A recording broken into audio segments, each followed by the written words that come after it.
नामस्मरण भजन पूजन कीर्तन हे अगदी मनोभावे करायला पाहिजे। म्हणून म्हणतोय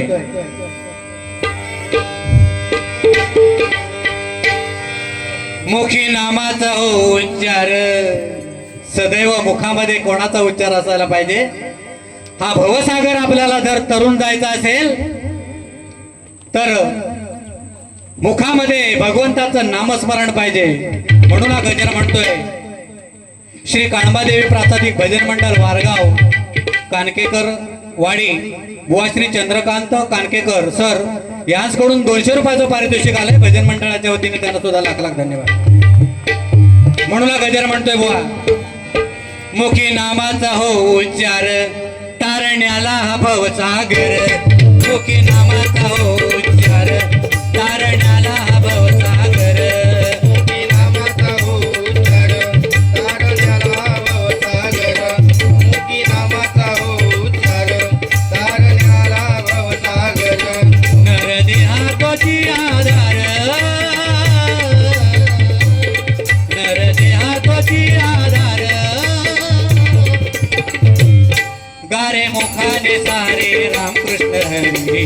गरजा जय जयकार, गारे मुखाने सारे रामकृष्ण हरी गरजा जय जयकार,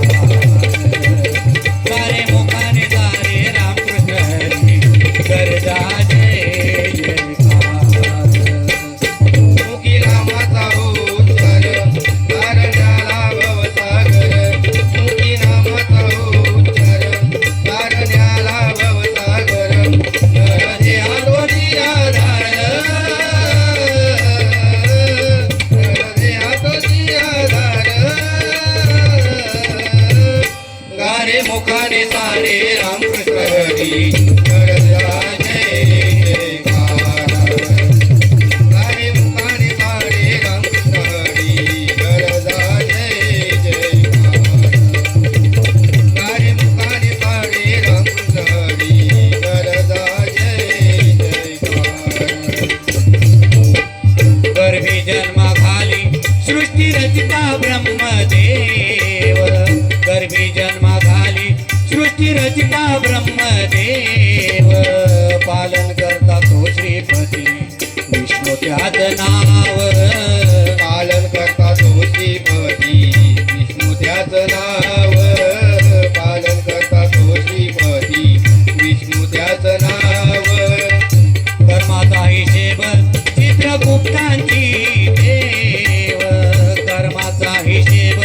चित्रगुप्तांची देव, संहार जगताचा करती शंभो महादेव, संहार जगताचा करती शंभू महादेव, संहार जगताचा करती शंभू महादेव, विष्णुदेवाने ब्रह्मदेवाला काय सांगितलं की असे सजीव निर्माण करा, तेव्हा ब्रह्मदेव सजीव निर्माण करायला लागले, निर्मिती करायला लागले। हे काम दिलं ब्रह्मदेवाला विष्णुदेवाने आणि विष्णुदेवाने सुरुवात केली। काय केलं? पशु पक्षी कीटक सजीव निर्माण करायला सुरुवात केली आणि विष्णुदेवाला वाटलं की ब्रह्मदेवाला जे आपण कार्य दिलंय ते कशा पद्धतीनं चाललंय ते बघायला तरी जाऊया। म्हणून विष्णुदेव ब्रह्मदेवाकडे आले आणि बघतात तर काय, ब्रह्मदेवाने जे कीटक पशु पक्षी प्राणी जे निर्माण केले, ज्यांना जन्माला घातलं, ते पाहिल्यानंतर विष्णुदेव म्हणाले अरे हे तर सगळे मुख्य प्राणी आहेत, हे तर सगळे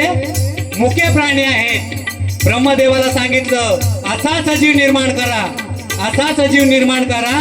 की आपलं अस्तित्व राहिलं पाहिजे, त्याच्या मुखामध्ये आपलं नाव राहिलं पाहिजे। म्हणून काय केलं, हा मानव देह जो गर्भामध्ये जन्माला घातलाय ब्रह्मदेवाने, तो कशासाठी आपल्या मुखामधून त्या भगवंताचं नामस्मरण भजन पूजन कीर्तन घडलं पाहिजे। म्हणून म्हणतोय कर्माचा हिशेब चित्रगुप्तांची देव, संहार जगताचा करती महादेव, संहार जगताचा करती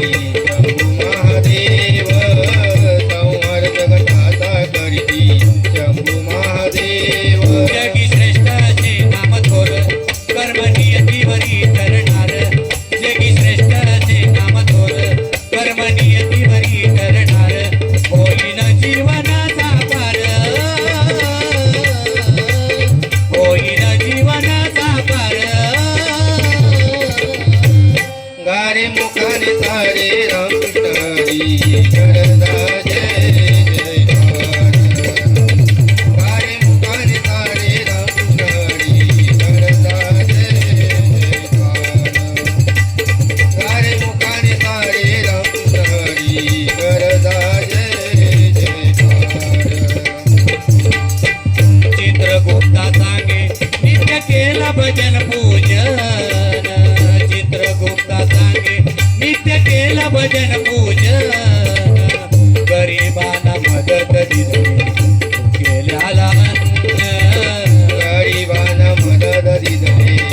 केल्याला अन्न गरिबांना मदत दिले केल्याला अन्न आयुष्याच्या शिदोरीतना पाव माझ्या पुण्य आयुष्याच्या शिदोरीतना पाव माझ्या पुण्य वैकुंठाला जाईन केलं वैकुंठाला जाईन नेलं नरकी अमृतान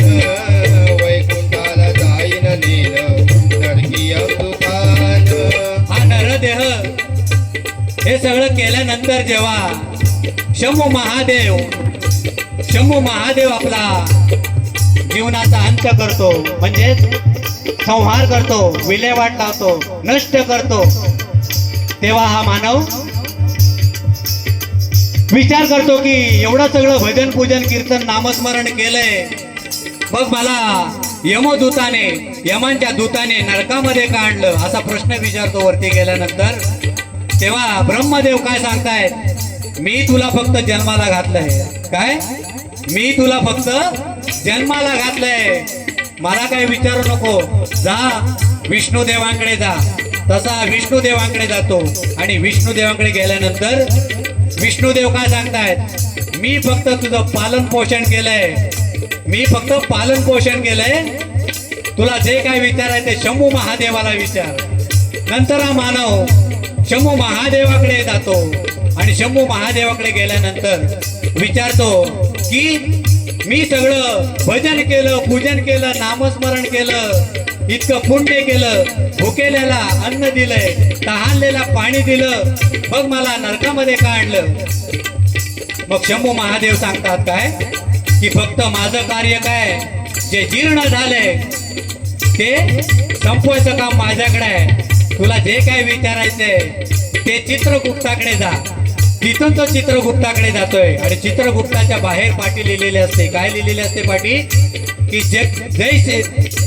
ज्याचे कर्म तैसे फळ देतो रे ईश्वर मग त्या चित्रगुप्ताने सगळा लेखाजोगा याच्या कर्माचा हिशोब सगळा बाहेर काढल्यानंतर काय सांगितलंय अरे तू भजनाच्या माध्यमातून दुसऱ्या बुवांची टीका निंदा नादस्ती केली तुझा पुण्याचा साठा 1% आणि 99% तुझा पापाचा वाटा आहे म्हणून तुला नरकामध्ये आणलंय भजनामध्ये हरिनामाची थट्टा केली स्त्रियांना उलट सुलट बोलला भुकेल्याला अन्न दिलं खरं पण नंतर काय बोलला पाठीमागे की चांगले हातपाय आहे धडधाकट आहे पण स्वतःहून करून खायला काय झालं म्हणून तुझा पुण्याचा साठा कमी आणि पापाचा घडा भरलेला आहे म्हणून म्हणतोय वैकुंठाला जाईन नेलं नरकी अमृतान वैकुंठाला जाईन नेलं नरकी अमृतान वैकुंठाला जाईन नेलं नरकी अमृतान गेली भजनाच्या नावावर हरिनामाची थट्टा फार गेली भजनाच्या नावावर हरिनामाची थट्टा फार तुम्ही बाग कसा सुटणार तुम्ही बाग कसा सुटणार गारे मुखाने सारे रामकृष्ण हरी करदा जय जयकार गारे मुखाने सारे रामकृष्ण हरी करदा जय जयकार गारे मुखाने सारे रामकृष्ण हरी करदा जय जयकार या ठिकाणी प्रमोदजी जाधव व्यासकडून पुन्हा एकदा 100 रुपयाचं पारितोषिक आले भजन मंडळाच्या वतीने लाख लाख धन्यवाद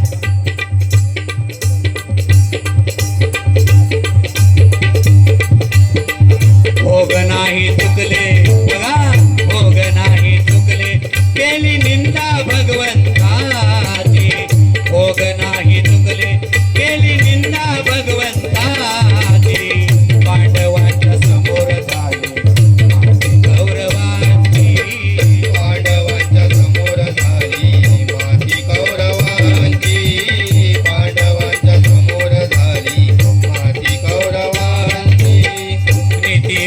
इंद्र चंद्राला लत होती आची नीती भ्रष्ट इंद्र चंद्राला लत होती आची सुटले नाही शापावातून फळ ही कर्माची सुटले नाही शापावातुनी फळ ही कर्माची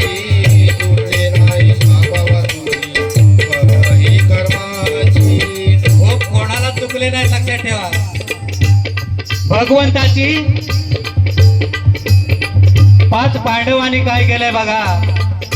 शरण गेले श्रीकृष्णाला शरण गेले